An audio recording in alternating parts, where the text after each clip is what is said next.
Number of sub matrices that sum to target LeetCode का hard question है। इसको अपन ओवरऑल टोटल ऑफ 3 मेथड से solve करेंगे। ब्रूट फोर्स जो एक प्रीफिक्स मैट्रिक्स होता है और जो उसकी फाइनल अप्रोच होगी उससे, तीनों से सॉल्व करेंगे। देखेंगे किससे सॉल्व करनी चाहिए, किससे क्या नहीं करनी चाहिए। सबसे पहले अपन समझते हैं इसका प्रॉब्लम स्टेटमेंट।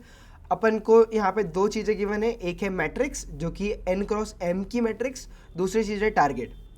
अब क्या करना है अपन को इसमें रिटर्न करना है total number of count of what, count of sub matrices. सब मैट्रिसेस मतलब कि मैट्रिक्स का कोई एक कंटिन्यूस पार्ट होगा, राइट। स्क्वायर हो सकता है, रेक्टेंगल हो सकता है, कुछ भी हो सकता है, that should be continuous and उसकी साइज एटलीस्ट 1 होनी चाहिए सब मैट्रिसेस का पार्ट। ओके, ये चीज़ समझ आ गई। अब उन सब मैट्रिसेस में स्पेशल क्या चीज़ होनी चाहिए, स्पेशल ये चीज़ होनी चाहिए कि हर जो भी अपन काउंट रिटर्न कर रहे हैं उन सब मैट्रिसेस क्या, अगर अपन ईच सेल का इंडिविजुअली ईच सेल का अगर अपन सम निकाले, that should be equals to target. ठीक है, अपन थोड़ा सा और इसको ब्रूट फोर्स से समझते हैं। तो फॉर एग्जाम्पल मेरा कुछ भी मैंने सब मैट्रिक्स निकाल लिया है, मेरे पास उसका स्टार्टिंग इंडेक्स है कोऑर्डिनेट्स है एक्स वाई एक्स और एक्स का एंड वाई का एंड, स्टार्टिंग और एंडिंग इंडेक्स मेरे पास दोनों है।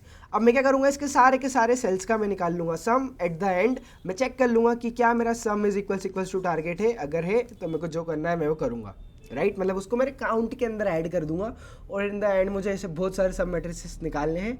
जितने निकले उतने ठीक है, अगर एक भी नहीं निकला तो मैं सिंपली रिटर्न कर दूंगा 0। अगर अपन ब्रूट फोर्स, सबसे ज़्यादा ब्रूट फोर्स सोल्यूशन इसका देखें तो वो होगा ये। इसके अंदर अपन क्या कर रहे हैं, सबसे पहले अपन ने निकाल लिए हैं सारे के सारे स्टार्टिंग इंडेक्स। तो एक्स का स्टार्टिंग इंडेक्स, एक्स का एंडिंग इंडेक्स, वाई का स्टार्टिंग इंडेक्स, वाई का एंडिंग इंडेक्स। तो देखो 4 लूप तो यही हो गई। उसके बाद में अपन ने एक सम वेरिएबल इनिशियलाइज किया है जो कि इनिशियली होगा 0, ये भी चीज़ हो गई। उसके बाद में अपन ने क्या किया, स्टार्टिंग इंडेक्स से लेकर एक्स स्टार्ट से लेकर एक्स एंड तक गए, वाई स्टार्ट से लेकर वाई एंड तक गए और अपन ने सारे के सारे सेल्स का निकाल लिया है सम। इन द एंड ये दोनों लूप के बाहर अपन चेक कर रहे हैं कि अगर सम इक्वल्स टू टारगेट है तो अपन क्या कर देंगे, अपने काउंट को इंक्रीज कर देंगे, जो अपन एट द एंड रिटर्न कर देंगे। चलो ठीक है, बात करते हैं अगर अपन इसकी टाइम कॉम्प्लेक्सिटी की। तो इसके अंदर लूप है 1 2 3 4 5 और 6। तो अगर आप ये क्वेश्चन यूज़ कर रहे हो और आपको लग रहा है आप सही कर रहे हो तो प्लीज़ भगवान से डरो। इसके अंदर टोटल ऑफ 6 लूप्स यूज़ हो रही है। गलती से भी कभी भी ऐसा सोल्यूशन नहीं आएगा, ऐसा कोड नहीं आएगा जिसके अंदर आपको 6 लूप के अंदर सोल्यूशन आएगा। मैक्सिमम 3 या उससे ज़्यादा 4 लूप यूज़ हो सकती है एक क्वेश्चन के अंदर, ठीक है। तो इसकी टाइम कॉम्प्लेक्सिटी की बात करें तो अपन को दे के रखा है कि जो भी x की n की जो भी वैल्यू हो सकती है वो हो सकती है 100 एट मैक्स ऑफ 100। चलो ठीक है, एक बार को कहने को अगर वैल्यू 10 होती तो शायद ये सोल्यूशन वर्क भी कर जाता, है ना। अगर अपनी n की वैल्यू 10 होती तो शायद ये सोल्यूशन वर्क कर जाता। बट अभी के लिए क्या है, इसकी वैल्यू है 100। तो इसका मतलब क्या है, अगर मैं n की बात करूं तो ये है 10 टू द पावर 2। अगर मैं n स्क्वायर की बात करूं तो ये है 10 टू द पावर 4। अगर मैं n क्यूब की बात करूं तो ये होता है 10 to the power 6। n to the power 4 मतलब 10 to the power 8। n to the power 6 जो अपना अभी सोल्यूशन आ रहा है, n टू द पावर 6 मतलब 10 टू द पावर 10। डेफिनेटली ये अपने 1 सेकेंड वाली लिमिट से बहुत दूर है। ये अपन सपने में भी नहीं सोच सकते कि होगा अपना सोल्यूशन। अपना सोल्यूशन हो सकता है n क्यूब हो सकता है, डेफिनेटली कोई दिक्कत नहीं है। तो अपन को ऐसा सोल्यूशन ढूंढना है जो n क्यूब तक आए, बट यहाँ पे अपन धीरे धीरे पहुँचेंगे। सबसे पहले अपन को देखना है ब्रूट फोर्स से ऑप्टिमाइज तरीका क्या हो सकता है। ब्रूट फोर्स तो अपन को समझ आ गया है। फॉर बेटर अंडरस्टैंडिंग प्लीज़ इसको भी आप कोड करने की कोशिश करो, ठीक है। जितना कोड लिखोगे, गलत है तो क्या हुआ, बट कोड लिखो, उससे आपकी ही एबिलिटीज़ बढ़ेगी। दूसरी बात करें अपन प्रीफिक्स मैट्रिक्स के बारे में। तो प्रीफिक्स मैट्रिक्स से बात करने से पहले सबसे पहले अपन समझते हैं प्रीफिक्स अरेज क्या होती है ना। ये एक सोल्यूशन है प्रीफिक्स मैट्रिक्स का एंड अल्टीमेट जो अपनी फाइनल अप्रोच है वो भी इसी कॉन्सेप्ट से रिलेटेड है। तो इसके लिए भले से वो अपने लिमिट में नहीं आ रहा है, भले से अपने टाइम लिमिट के अंदर नहीं आ रहा है, बट स्टिल छोटे सोल्यूशंस को देखना या लार्ज सोल्यूशंस मतलब जिनकी टाइम कॉम्प्लेक्सिटी ज़्यादा है उनको देखना भी अच्छा ही होता है मैक्सिमम टाइम्स। उनसे अपन को अपने ऑप्टिमाइज सोल्यूशन की अप्रोच मिलती है, ठीक है। बात करें अगर अपन इसकी अप्रोच की तो सबसे पहले अपन को समझना पड़ेगा प्रीफिक्स सम। अगर आपको प्रीफिक्स सम याद नहीं हो तो मैं अपन यहाँ पे कर लेते हैं उसको रिवाइज। प्रीफिक्स सम के अंदर बेसिकली सबसे पहले एक प्रीफिक्स अरे होती है, या तो वो राइट टू लेफ्ट जाती है या तो वो लेफ्ट टू राइट आती है। ये अगर वो लेफ्ट टू राइट जा रही है इसका मतलब है वो प्रीफिक्स, राइट टू लेफ्ट आ रही है इसका मतलब है वो सफिक्स। अपन बात करें प्रीफिक्स की, दोनों से काम हो जाएगा अपना, बट अपन प्रीफिक्स से काम कर रहे हैं। प्रीफिक्स मतलब कि जो फर्स्ट एलिमेंट होगा उसके अंदर इन दोनों का सम होगा, सेकंड एलिमेंट के अंदर उसका 0 से लेकर सेकंड एलिमेंट तक का सम होगा।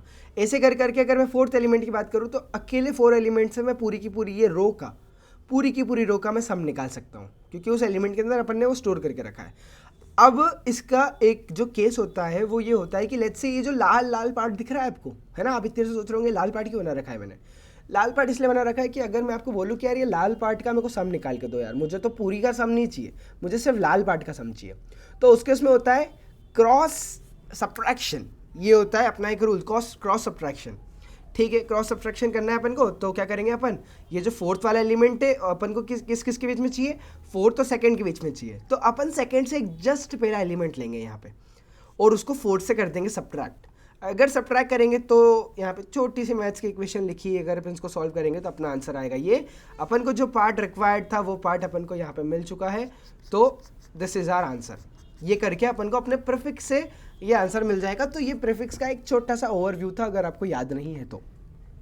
अब बात करें तो अपन ये प्रीफिक्स अरे कैसे बना सकते हैं, क्या कर सकते हैं, तो अपने केस के अंदर अपन ऐसे करके ये प्रीफिक्स अरे बना सकते हैं। ये है उसका कोड।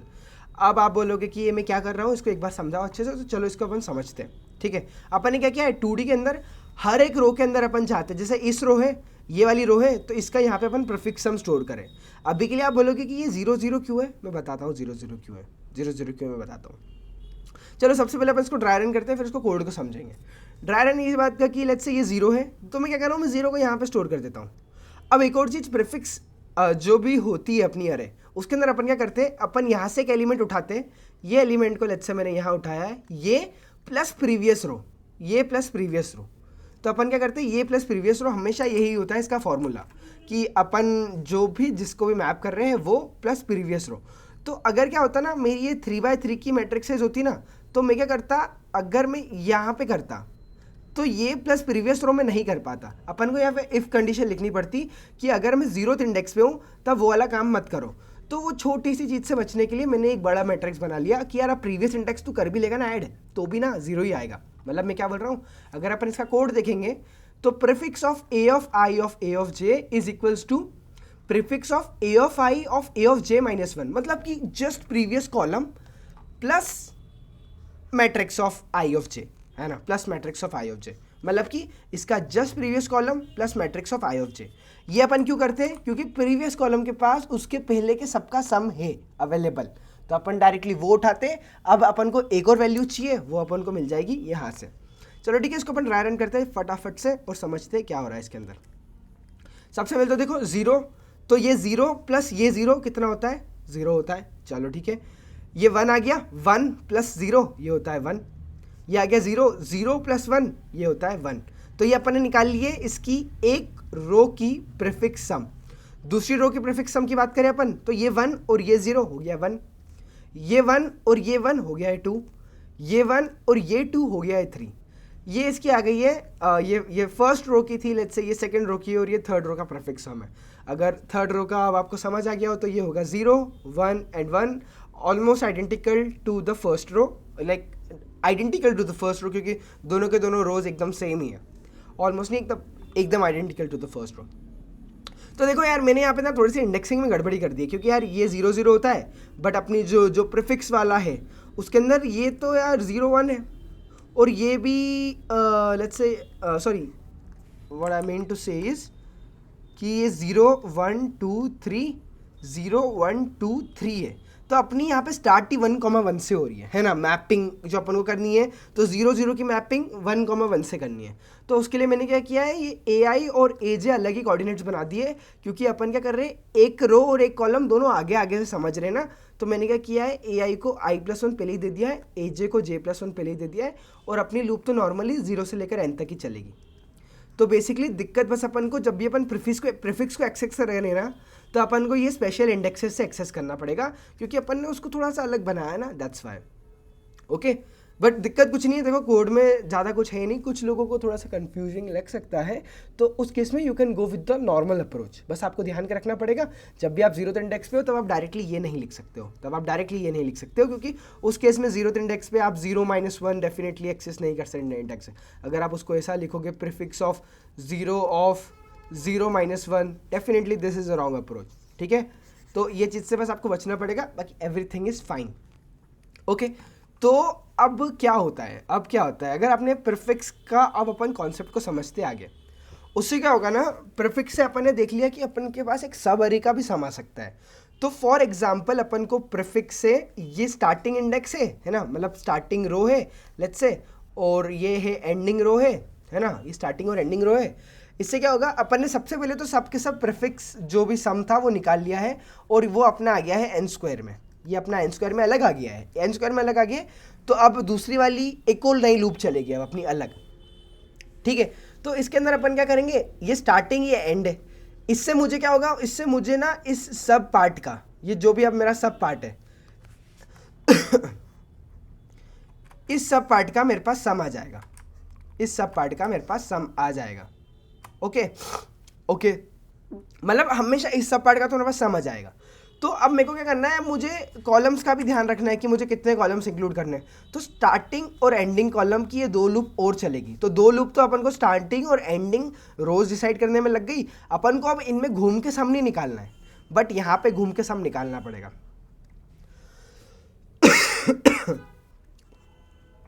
तो बेसिकली सिंपल सी चीज़ है, एक लूप इसकी चलेगी स्टार्ट की डिसाइड करने की, एक लूप एंड की डिसाइड करने की चलेगी। इनके बीच का सम तो अपन डायरेक्ट ही निकाल लेंगे, जो अभी अपन ने देखा टेक्निक ये वाली क्रॉस सब्ट्रैक्शन से, है ना, डायरेक्टली इससे आ जाएगी। और उसके बाद में बस अपन को स्टार्टिंग और एंडिंग ये डिसाइड करने हैं। तो ओवरऑल इसकी टाइम कॉम्प्लेक्सिटी अपन n⁴ के अंदर इसको अपन सॉल्व कर सकते हैं। इसके पीछे भी एक छोटी सी ट्रिक है, वो ये है कि लेट्स से ना कोई अब ये आर्गुमेंट भी कर सकता है कि इसके साथ साथ अपन ना, जैसे अपन ने prefix of sum in column निकाला है, वैसे ही प्रीफिक्स ऑफ सम इन रोज भी कर लो, है ना। I don't know, maybe मैं रोज और कॉलम में कंफ्यूज हो रहा हूँ, but what I mean to say is कि ये पूरे के पूरे कॉलम का क्या सम है। जैसे फॉर एग्जांपल लेट्स से ये जो येलो पार्ट है इसका सम आ रहा है x। तो मैं क्या कर रहा हूँ, अपन लेट्स से एक लूप के अंदर है, तो मेरी लूप सबसे पहले यहाँ पे, मैं नीचे आऊँगा तो मैं क्या करूँगा, इतने पार्ट का सम यहाँ पे स्टोर कर लूँगा। तो लेट्स से ये है y, ऐसे कर करके मैं सम स्टोर कर सकता हूँ, और एट द एंड उन्हीं को प्रीवियस वालों से डिवाइड कर करके कर सकता हूँ। तो मुझे नीचे तक आने में तो टोटल ऑफ टाइम लगा n, है ना, लेट्स से नीचे तक आने में टोटल ऑफ टाइम लगा n, ये सब सम निकालने में। फिर अब मुझे 1 by 1 इन प्रीवियस वैल्यू से सब्ट्रैक्ट करना पड़ेगा मुझे सब अरेज निकालने के लिए, क्योंकि लेट्स से मुझे सिर्फ इतना सा पार्ट चाहिए। तो मैं क्या करूँगा, इतना सा तो नहीं, इस केस में लेट्स से इतना पार्ट चाहिए मुझे, ये एक सब अरे है, सॉरी सब मैट्रिक्स है ना, ये एक सब मैट्रिक्स है। तो अगर मुझे सिर्फ इतना सा पार्ट चाहिए, तो जो मेरा सम यहाँ पे आ रहा है वो माइनस ये करना पड़ेगा मुझे, ठीक है। तो ये चीज़ चलती जाएगी। तो इसकी टोटल अपन n⁴ में कर देंगे। थोड़ा सा कंफ्यूजन है, टेंशन मत लो, अपन समझते हैं अब इसका ऑप्टिमाइज्ड अप्रोच। तो अपन जाते हैं इसके ऑप्टिमाइज्ड अप्रोच पे।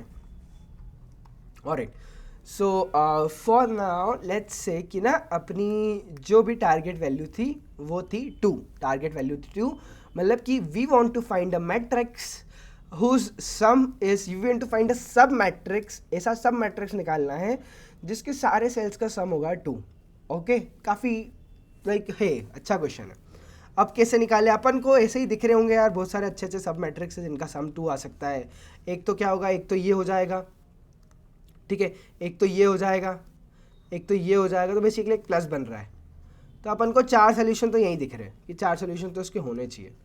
चलो देखते क्या अपन ये 4 सोल्यूशंस निकाल पाते हैं, ठीक है। तो सबको इनको हटा दो। ऑलराइट, तो देखो मैंने यहाँ पे ये प्रीफिक्स तो बना दिया है, सब रो का मैंने प्रीफिक्स ले लिया है, और ये कैसे निकालते हैं, क्यों निकालते हैं, अपन समझ चुके हैं, तो इसमें तो कोई अपन को प्रॉब्लम नहीं है। ऑलराइट, अब मैं क्या बोल रहा हूँ ना कि ये जो जे है ना, बस अपन क्या करते हैं ना, ये बस इसका स्टार्टिंग और एंडिंग का डिसाइड करते हैं कि क्या स्टार्ट से क्या एंड में अपन को घूमना है। तो सबसे पहले लेट्स से मैं 1 से 1 के बीच में घुमाऊँ, तो 0 को तो कभी लेना ही नहीं है अपन को जीवन में, क्योंकि ये तो अपन ने ऐसे डमी रो बना रखी है।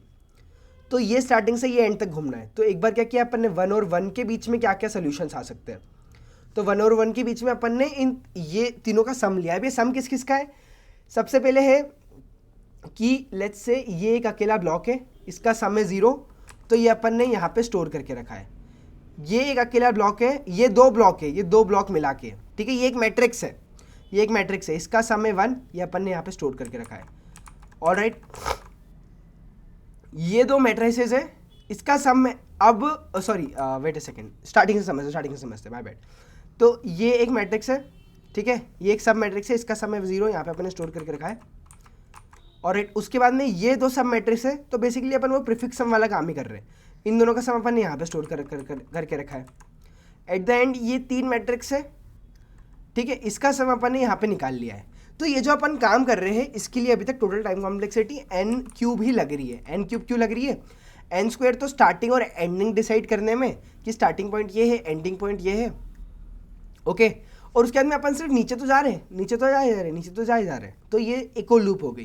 तो टोटल ऑफ 3 लूप चल रही है, 3 लूप के अंदर अपने पास ये सब चीज़ें आ गई है, ओके।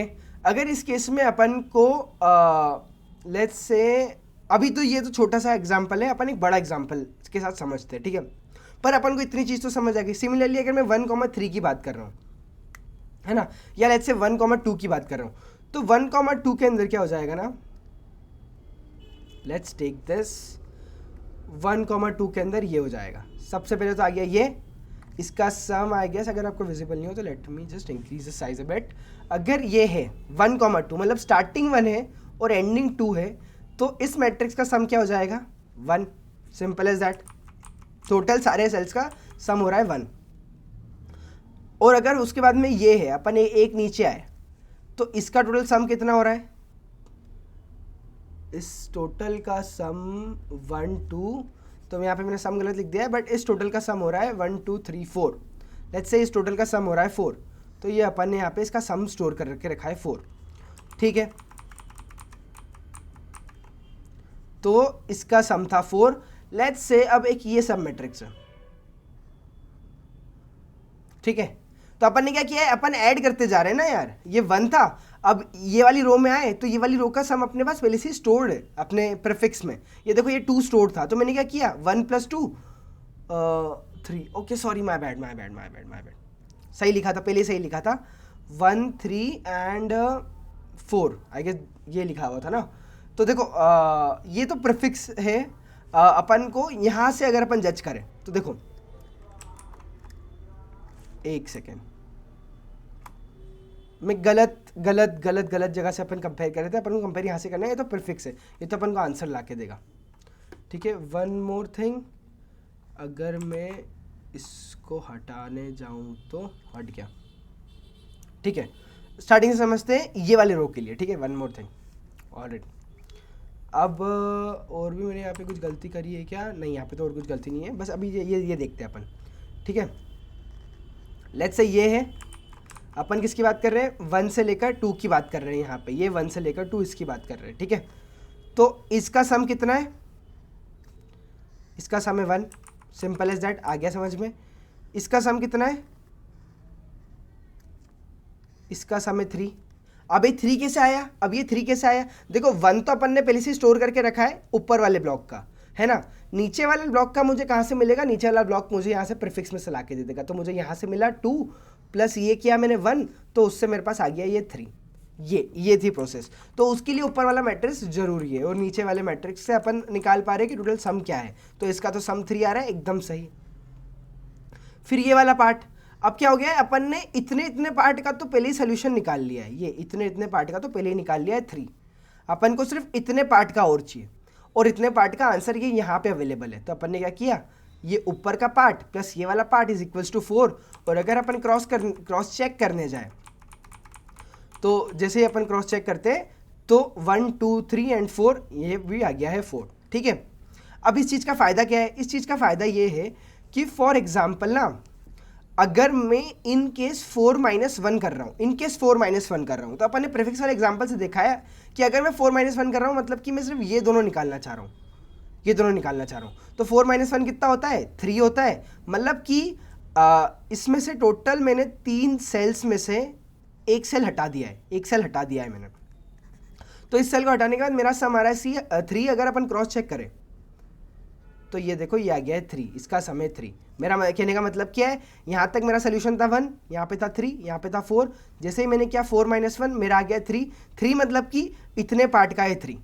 तो इससे क्या होगा, अपन को सारे सब मैट्रिसेस का सम निकल जाएगा, सारे सब मैट्रिसेस का सम निकल जाएगा, जो अपन इसके पहले वाले सोल्यूशन में बात कर रहे थे, जो अपन इसके पहले वाले सोल्यूशन में बात कर रहे थे n⁴, अभी भी इसका जो टाइम कॉम्प्लेक्सिटी है वो n⁴ ही है। क्यों?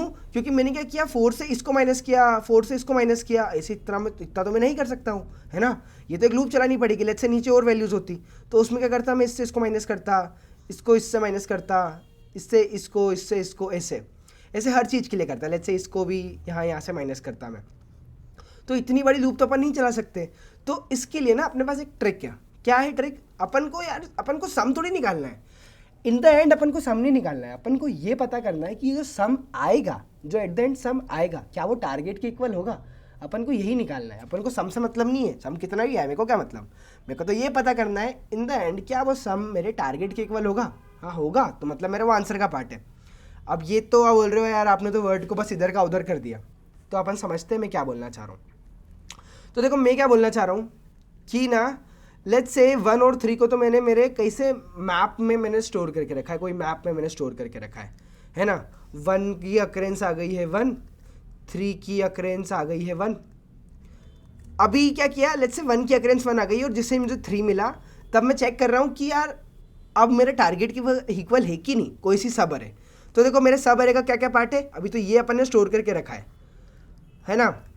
तो मैं बताता हूँ अभी टोटल अपने पास कौन कौन सी सब अरेज होनी चाहिए।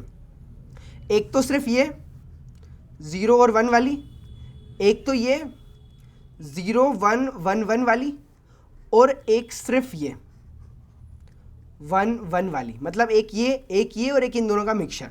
अपने पास टोटली 3 सब अरेज होने चाहिए, बट अपने पास टोटल सम 2 का ही है। तीसरी वाली अपन कैसे निकालेंगे? तीसरी वाली निकालने की अपन को ज़रूरत ही नहीं है। अपन क्या करेंगे, अपन ने 1 और 1 को स्टोर करके रखा है ना। अपन को देखो क्या होगा ना कि बेसिकली होता ये है कि जो भी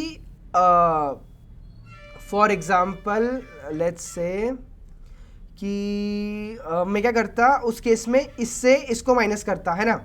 इस केस में मैं 3 को 1 से माइनस करता ताकि मुझे सिर्फ इस रो का मिल जाए, है ना। तो ये 3 क्या है, 3 लेट्स से करंट रो का सम है, ठीक है। 3 है मेरा करंट रो का सम, माइनस ये वाली प्रीवियस रो का सम। क्या ये इक्वल्स टू मेरा टारगेट आ रहा है ना। बस मुझे यही पता करना है कि करंट रो का सम माइनस प्रीवियस रो का सम क्या इक्वल्स टू टारगेट आ रहा है। तो इसमें अगर मैं इसको थोड़ा सा इधर उधर कर दूं, मैथ्स लगा के इसको इधर कर दूं, इसको इधर कर दूं, तो मैं ऐसा लिख सकता हूं कि प्रीवियस रो का सम क्या ये इक्वल्स टू हो रहा है करंट रो का सम माइनस टारगेट। अब देखो बात ये है कि मेरे पास करंट रो का सम है और मेरे पास टारगेट भी है। तो मैं क्या चेक करूंगा, मैप के अंदर मैं डायरेक्टली ये चेक कर लूँगा। मैं देखो अपने इस केस में टारगेट क्या है, टारगेट है अपना 2। तो मैप में मैं ये चेक कर लूँगा, ये देखो ये फॉर्मूला काफ़ी इंपॉर्टेंट है ना, तो इसको मैं लाल में डाल देता हूँ। ये फॉर्मूला बहुत इंपॉर्टेंट है, ठीक है। तो अगर अभी अपन बात करें ये भी, ये आप बैक करके देख लेना, ये फॉर्मूला अपना कैसा बना है, ठीक है।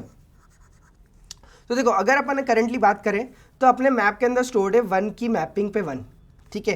करंट वैल्यू है मेरी 3। तो मैंने क्या किया, डायरेक्टली मैंने देख लिया कि 3 - 2 क्या कुछ ऐसी वैल्यू स्टोर्ड है, और है तो कितनी अकरेंस है उसकी। तो 3 - 2 होता है 1, और 1 की एक मैपिंग स्टोर्ड है। इसका मतलब है कि एक ऐसी सम मैट्रिक्स अवेलेबल है जिसका सम अपने टारगेट के इक्वल्स टू हो रहा है, और वो ये है। तो अपन ने ये वाली चीज़ भी देख ली है, चेक कर ली है, ठीक है। So this is easy. एक और चीज़, अगर इसका टारगेट होता 1 तो अपन क्या करते हैं, अगर इसका टारगेट होता 1, स्टार्टिंग में 1 आया, तो अब मैं क्या चेक करता कि मैं ये चेक करता कि क्या 1 - 2 होता है अपना लेट्स से -1, नहीं सॉरी, अगर अपना टारगेट होता 1 तो क्या 1 - 1 अपना क्या है, अभी लेट्स से टारगेट है 1। तो मैं क्या देखता, स्टार्टिंग में अगर 1 आता तो मैं देखता 1 - 1 होता है 0, तो 0 की तो अपन को कुछ मैपिंग मिलती ही नहीं। तो इसको बाय डिफॉल्ट अपन क्या करते हैं, 0 से इनिशियलाइज करते हैं, 0 और 1 अपने मैप को 0 से इनिशियलाइज करते हैं, ठीक है। तो मेन जो चीज़ है वो है इंपॉर्टेंट, ये वाला फॉर्मूला। इस फॉर्मूले से अपन को अपना आंसर हमेशा मिल जाएगा। थोड़ा सा कन्फ्यूजन हल्का सा और होगा, अपन सबसे पहले ना इसको कोड में करके देखते हैं।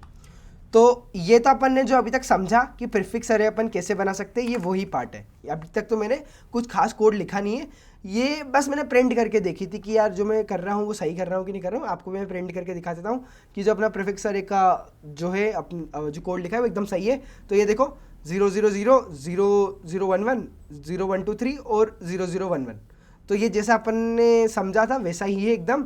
अभी के लिए ये लूप तो अब कुछ काम की रही नहीं अपनी, ठीक है। अब अपन चलाएंगे दो लूप्स। फॉर इंट अपन को क्या देखना है, अपन को सबसे पहले ना स्टार्टिंग और एंडिंग जो अपनी वो होगी कॉलम्स होंगे, अपन को वो डिसाइड करना है, ठीक है।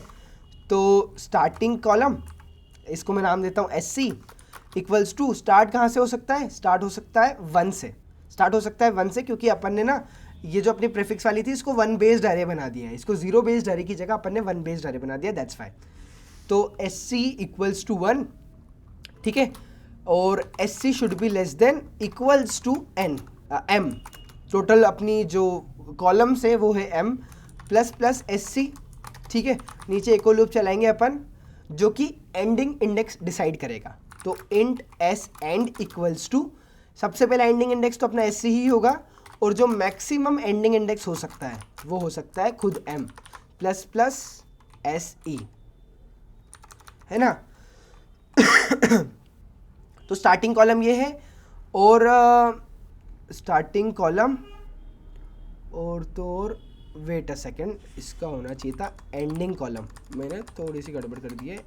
एंडिंग कॉलम और ये भी है एंडिंग कॉलम, ठीक है।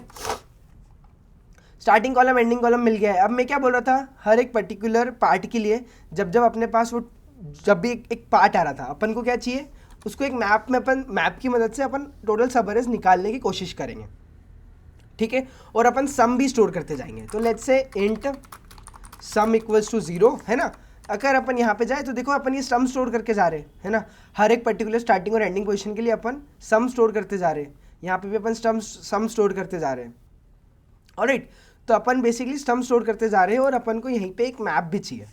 तो unordred map int comma int, let's से इसको मैं नाम दे देता हूँ M, ठीक है। अब एक लूप चलेगी, लूप क्या चलेगी, ऊपर से लेकर नीचे तक की, ठीक है ना। ये बेसिकली अपन वापस से प्रीफिक्स निकाल रहे हैं, prefix of each row, prefix of each row, ठीक है। बट इस रो में एक ट्विस्ट भी है, अपने पास कॉलम का भी स्टार्टिंग और एंडिंग इंडेक्स गिवन है। अपन पूरा का पूरा कॉलम नहीं ले रहे, अपने पास कॉलम का भी स्टार्टिंग और एंडिंग इंडेक्स गिवन है, ठीक है। तो अपन चलेंगे for int let's say r equals to 1, r should be less than equals to n plus plus r, row को अपन इंक्रीज करते जा रहे हैं। अब सम क्या होगा, अपना जो सम हो जाएगा वो हो जाएगा प्लस इक्वल्स टू, है ना। अब देखो ये चीज़ काफ़ी इंपॉर्टेंट है समझना, सम क्या होगा प्लस इक्वल्स टू, जैसे अपन यहाँ पे करते थे सेम चीज़ अपन को यहीं पे करनी है, यहाँ पे भी करनी है ना। यहाँ पे नहीं, सॉरी, ये जो अपन ने किया था क्रॉस सब्ट्रैक्शन, ये चीज़ अपन को यहाँ पे करनी है। तो इसका मतलब क्या है कि लेट्स से ना मेरा प्रीफिक्स का जो आरएथ रो है उसका एंडिंग कॉलम माइनस प्रीफिक्स का, देखो इस केस में जाऊं तो ये हो गया एंडिंग कॉलम माइनस ये स्टार्टिंग कॉलम, ये जैसे स्टार्टिंग कॉलम 2 था तो -1, स्टार्टिंग कॉलम से एक पहला, स्टार्टिंग कॉलम से एक पहला, prefix of row of starting column -1, simple as that. ये आ जाएगा अपने सम के अंदर। और कुछ चीज़ बची है क्या, आई डोंट थिंक सो। हाँ, बस सम के अंदर अपन को ये चीज़ डालती जानी है। सम के अंदर डालने के बाद अपन सबसे पहले चेक करेंगे कि क्या ये जो अपन ने नया फार्मूला बनाया है यहाँ पे, क्या ये फार्मूले के कारण कुछ वैल्यू अपने पास एग्जिस्ट करती है कि नहीं करती है। उससे पहले अपन ने जो मैप बनाया, अपन ने एक एज केस के लिए देखा था कि अपन को मैप के अंदर एक 0 वैल्यू स्टोर करके रखनी थी। तो m of 0 is equals to 1। इसका मतलब है कि अगर एक रो का खुद का या अभी एक सब मैट्रिक्स का खुद का sum is equal to target हो रहा है, तो उस केस में अपने पास यहाँ पे एक 1 स्टोर होना चाहिए पहले से ही, ताकि अपन को पता चल जाए जो वो चीज़ है वो सही ही है। Alright, that's why. चलो ठीक है, ये चीज़ तो हो गई। अब इसके बाद में अब नेक्स्ट चीज़ अपन को क्या करनी है वो है कि ओके, ठीक है, ये चीज़ हो गई। अब सम देख लिया, अब अपन को मैप में चेक करना है। तो लेट्स से अपन बाहर बना लेते हैं टोटल काउंट। यहाँ पे अपन बना लेते हैं एक int total count which is equals to 0। तो ये अपना बेसिकली अपन को टोटल काउंट ही रिटर्न करना है। तो अपन एक टोटल काउंट बना लिया है और इसको इसकी जगह ऐसे लेता हूँ कैमल केस। हाँ, तो अब टोटल काउंट कितना होगा, total count plus equals to अपन को मैप जितनी वैल्यू लाके देगा उतना ही होगा। तो जैसे अपन को मैप के अंदर चेक करना है करंट रो सम, करंट रो सम अपन को सम से मिल रहा है ना। करंट रो तक जो सम आ रहा है वो सम माइनस टारगेट, जो अपन ने यहाँ पे भी लिखा था सम माइनस टारगेट, ये हो गया। ये होने के बाद अपन को अपने मैप के अंदर जो अभी करंट सम है वो इंक्रीज़ करते जाना है, इंक्रीज़ करते जाना है। अब मैं यहाँ पे प्लस इक्वल्स टू से लिख रहा हूँ क्योंकि ये एक से ज़्यादा हो सकता है। जैसे अपन यहाँ पे सम प्लस प्लस कर रहे हैं ना, तो फ्यूचर में सेम सम वापस से आ जाता तो अपन ना ज़्यादा हो जाता, एक से ज़्यादा हो जाता, तो यहाँ पे ज़्यादा ऐड होते हैं ऐसा। इसका मतलब है कि जो करंट वाला रो है वो मल्टीपल के साथ ग्रुप बना रहा है जिसका सम हो रहा है अपना टारगेट सम के इक्वल। मल्टीपल से इसलिए बना सकता है क्योंकि अपन को यहाँ पे एक और चीज़ गिवन है, वो है कि वैल्यूज़ नेगेटिव भी हो सकती है। दैट्स वाई बहुत सारी चीज़ें रिपीट हो सकती है क्योंकि इसमें वैल्यू नेगेटिव भी हो सकती है। ठीक है, चलो ये चीज़ तो हो गई। अब अपन ने ये काम भी कर लिया है। In the end let's try to return the total count, total count. Let's see क्या होता है।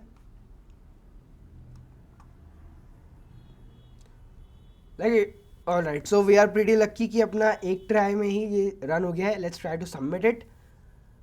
आई डोंट थिंक सो इसमें प्रॉब्लम आनी चाहिए। कहीं पे कुछ मॉड्यूल अपन को दे रखा था, नहीं दे रखा था। सो this is getting submitted and everything is fine. So this is it, this is the solution. कुछ भी डाउट आपको इस क्वेश्चन से, किसी और क्वेश्चन से related, please feel free to ask it in the comment section. And alright, so ये अपनी जितनी भी चीज़ें अपन ने पढ़ी है वो सब, ये है अपना code. If you want to look at it again, this is our code. Alright, so this is it everyone. Thank you for 100 subscribers and I will see you in the next video. Bye bye.